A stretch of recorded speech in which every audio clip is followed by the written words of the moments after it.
Hey guys, welcome back to another video on the Inside Spurs channel. Happy Tuesday afternoon. Hope you're looking after yourself and you're keeping out of that miserable weather because it's absolutely minging outside. I was on my way down to the gym, got a little bit wet because of it, wasn't too impressed. But anyway, more importantly, we're talking some Spurs and we've got some really fascinating reports on Santiago Gimenez, the Feyenoord striker. So talk a little bit about that, as well as also some information around would Spurs go winger or striker in January. We do have some interesting updates around Raphinha, the Barcelona winger, as well as some peculiar news on Eric Dier maybe leaving in January. So plenty to get into, plenty to talk about, plenty to get excited about potentially. Just want to say, if you're new, subscribe. You're very much welcome to join us for the journey. And let's jump in. And I'm going to start with this Santiago Gimenez news. And it came from Paul O'Keefe. Now, if you know me, I love some Paul O'Keefe. I think he's fascinating. He's always there or thereabouts in terms of a day or two early before things get announced as well. So to give you a heads up, he was the guy that announced Vicario a day before a deal was agreed. And I genuinely mean this. He gets team news before games start off because he's not the biggest name. I want to kind of big him up because in terms of Spurs, if he says something, I'm more likely to believe it than anyone else. Genuinely. So if you're not aware of him, go follow him on social media. Paul O'Keefe. Can't miss it. But anyway, let's talk about Santiago Gimenez. And he said, Santiago Gimenez of Feyenoord is on an extensive list of potential forwards Tottenham are assessing. So, I've said in other videos, I've said in comments, for the position that we're interested in, have up to 10 names of players that we're interested in. Smart, isn't it? You have plenty of options there. You weigh them all up. Has he got good character? He's not got good character. We'll put him towards the bottom of the list. He's got better character, but maybe not as good. We want him towards the top of the list because he's going to give you more in the long run than someone with a bit more talent and negative character. So he said that, and then someone actually responded back to him and said, do you think it's more likely we go for a centre forward or winger? Paul then responded, personally I would have thought a wide player in January, as Richie starting to show some improvement, plus it's much easier to buy in the summer. So the reason why I bring this up is I still think Santiago Gimenez is an option for the summer. I don't think it's an option now. Right? But there's always an opportunity. And the reason why I say that, and the reason why I think it's really clear that we understand that, we're not going for Santiago Gimenez unless we sell one of our striker options or attacker options that gives us a good enough return. All about money at the end of the day. And I say that because Paul O'Keefe mentioned the name that really has the biggest impact on it, Richarlison. And I said in previous videos that Spurs don't want to sell him, but if they do, they want their money back that they spent on him. Right? Which was a deal up to £60 million. The reason why also I say 60 million on him, you're better to be conservative and cautious with it than actually say, oh, it's 50 million, but end up being 55. You know what I mean? Just overhype it, because if it's less, happy days, right? So Richie would have to be sold for us to go and get a Giménez. That's the way this is going to have to work. And I think if Richie does get sold, we would go Giménez. That's genuinely the way I would look at it, because we would need a striker. We'd have the money to spend on a Giménez. And Giménez is going to cost, 40 odd million pounds. Or Richarlison kind of wipes that, I mean, not him himself, but the fee would wipe that for Giménez, right? So, very fascinating. Someone actually also asked Paul, can you name anyone else on the extensive list? And he said, there's a long list, apparently, as many as 10. Jota will be one. So for you Jota stands, I know who you are.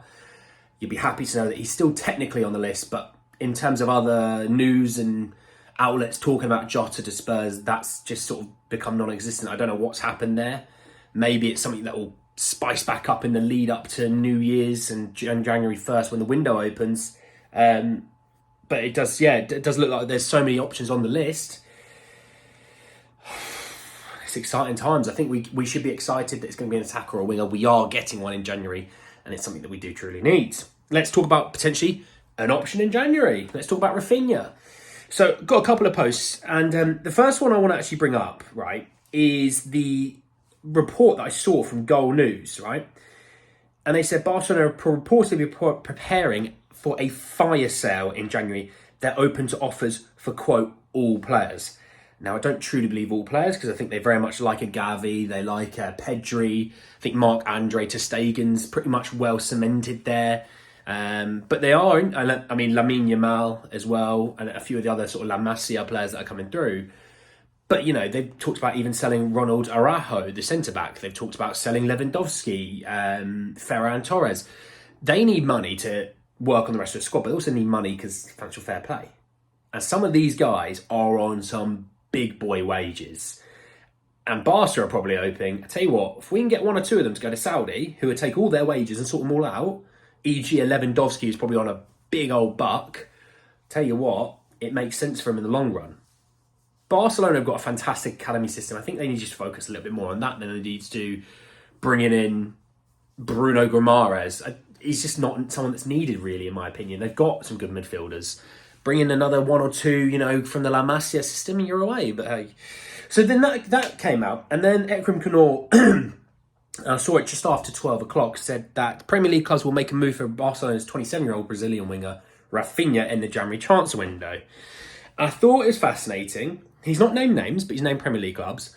And the reason why I bring it up is obviously we have been linked to Raphinha countless times. Even before he moved to Barca, we've been linked to him even since he's been at Barca.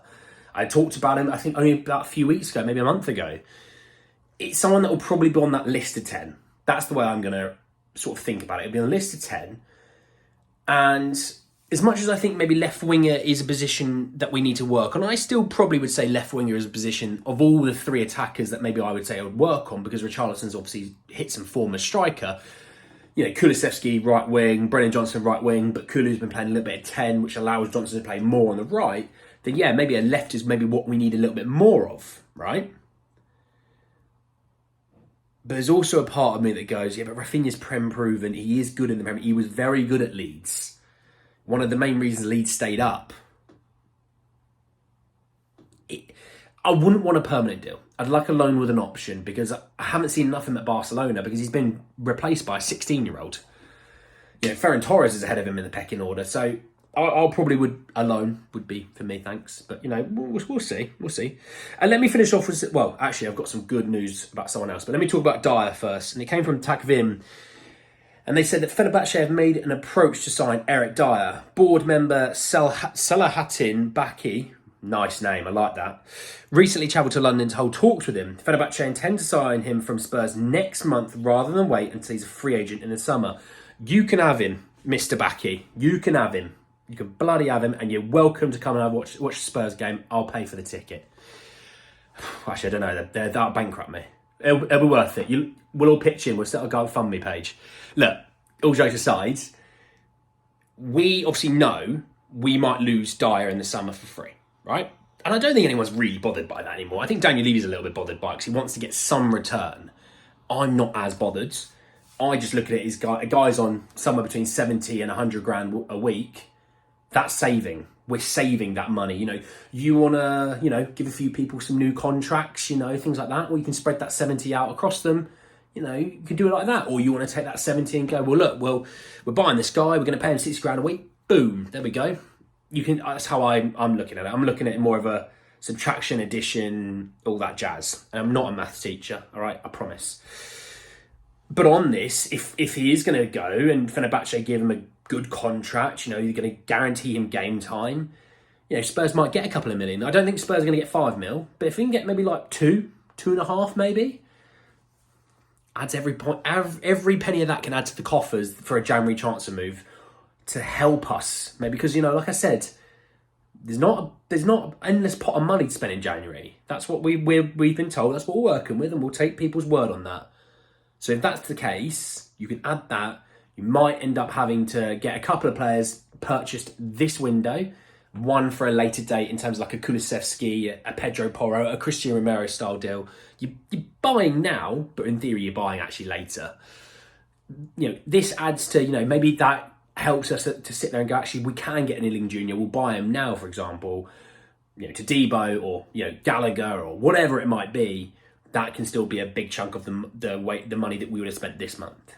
And I'm going to end on some really good news from Paul O'Keefe again. You'd be bloody happy to know about it, because I'm bloody happy to know about it. He went, James Maddison's recovery is being stepped up in Dubai with treadmill sessions, which is really good news. Really, really good news. It's not because he's back on the pitch. And like I said, with Mickey Van der Ven, he has started training again on grass, which is a huge step ahead of where Maddison is. But I would say, look, we're sitting today at the 19th of December. Within a month, maybe a tad bit sooner. I said end of January, maybe I'm mid-January, you know, never know. But anyway guys, this is the video, hope you did enjoy it. Drop a like on the video if you did. Hit me in the comment section like your thoughts, feelings about, well, Eric Dier maybe being sold in January. Obviously you got that Raphinha news and the Santiago Gimenez news. Keen and interested to see what you guys think about all of that. Subscribe to the channel if you're new, hit the bell notification for more. But anyway guys, this is the end of the video, and I'll see you all very, very soon. Take care guys.